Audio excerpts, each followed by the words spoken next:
Aloha everyone, what is really good my dudes? Welcome to another RuneScape news coverage video. For this video we're going to be talking about the latest live stream, which was a leads Q&A, and talk about some of the things that were revealed on it. So without any further ado, let's jump right into the video. Let's go! Cats is the illest. What you talking about, Willis?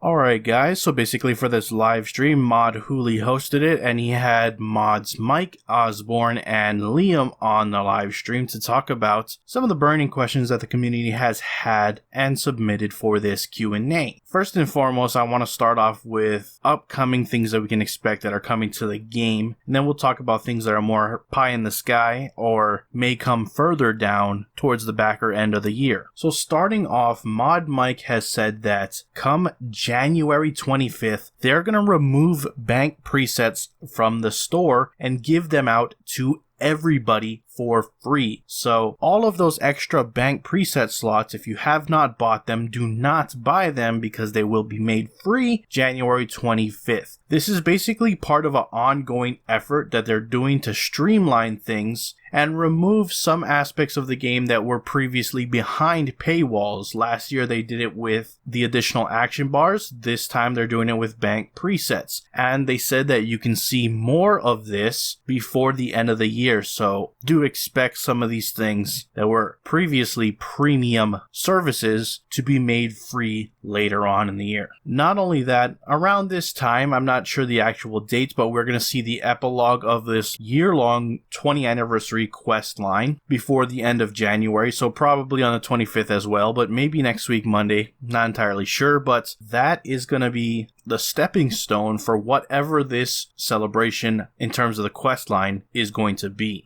And they do say that quests are going to be much more prevalent and more prominent this year than they have in previous years. So if you are a quester, you could definitely look forward to that. So that's all I really got in terms of January and what to expect. So let's take a look at February. I have alluded to this a couple of videos back, but at the start of February is the Ninja anniversary. So they are going to be celebrating that in some way, in some form or fashion. I don't know exactly what that means, if it's an event itself or if it's just a giant ninja strike or something like that, maybe both. But that'll happen in the beginning of February, which will be pretty good, pretty exciting. Also, Valentine's is coming around, and there will be some type of mini events associated with Valentine's. Maybe it's one of those currency events that we've seen time and time again. Maybe they spruce it up. We'll see. Probably going to be some cosmetics, things like that, but Valentine's event definitely on the way. Also, Mod Osborne said that finally, next month, we are going to be getting the activity pets. That's the ones that was talked about or shown off and voted on by the players sometime last year for a while now. And yeah, I don't know exactly what week next month, but sometime in February, those activity pets are going to finally come into the game. And that's really all I have for February, and that's really all I have in terms of concrete things that are coming out in terms of a schedule, but they are planning on doing a leads QA next month, so hopefully we'll get more information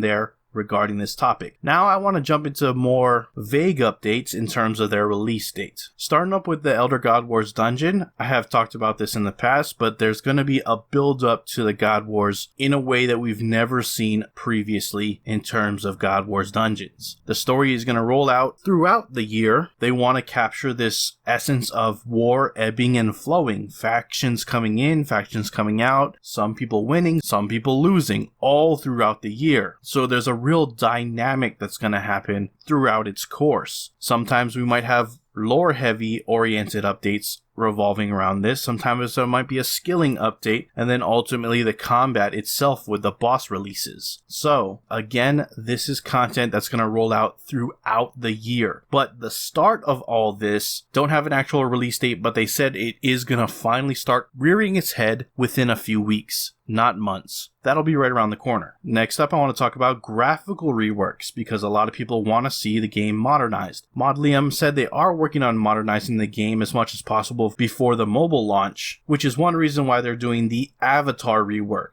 Mod Osborne said the player avatar is going to be a huge process in terms of the workload, so that's going to be the forefront or the priority in terms of graphical reworks. However, they also want to rework things whenever they put out new content content that might involve older areas. We've seen things like this last year with the Traveling Artisan came with the rework of the Dwarven Mine entrance, so I imagine it's going to be something like that scale, but I wouldn't expect anything like a giant graphical rework of a large area like a city or Karamja or anything like that. Most likely just tidbits here and there that involve new content that may or may not update or be adjacent to older areas. But speaking of the avatar rework though, that's a process that they want to involve the community with as much as possible, and we as a community are going to begin to see those talks come to the forefront in a few weeks' time. Now moving on, but still talking about reworks, people asked about a woodcutting and fletching rework. Mod Osborne said he would definitely like to see something done like this, something akin to the mining and smithing rework in terms of the complexity, the impact, all that. However, he said there are other skills that are higher on the priority list in terms of a skill rework, which means to me it's probably not going to be woodcutting or fletching, but they definitely do want to do reworks in 2021. And finally, in terms of updates, I just want to give a quick note that the Mod Pi updates that I talked about last year at the very end, I don't have a solid ETA, but they said it's going to come out sooner rather than later, and most of them will come out in one solid update, which does mean that there might be one or two that may not make it and may need some more extra QA time and launch at a later date. But if it's sooner than later, I imagine it might come late January, if not then February. I can't see it being as late as March, so expect that right around the corner. I'll let you know when it comes out. Finally, I want to just close out with a couple bits of information here and there. And to start that off, Mod Liam has stated that they're looking to improve the client itself, which does include Mac features. I don't know what that means, but hopefully if you're a Mac user, you can look forward to that. Also, people asked if TAP will ever return. That's the Thursday afternoon personal projects. They said with Avatar rework, God Wars Dungeon, 20th year anniversary, mobile, all of that, the team is extremely busy, so they're not going to be doing any TAP for this foreseeable future, but just know that the team is working on a lot of stuff right now. And finally, the last thing I want to touch on is Group Iron Man. There is nothing being done right now, nothing in the foreseeable future, so unfortunately we can't expect anything anytime soon whatsoever. So unfortunately, nothing in regards to Group Iron Man. Anyways, I'm going to wrap up the video there. If you enjoyed it, hit that like button. If you want to stay up to date on all things RuneScape related, hit that subscribe button. Anyways, I appreciate you watching. I am out. Aloha.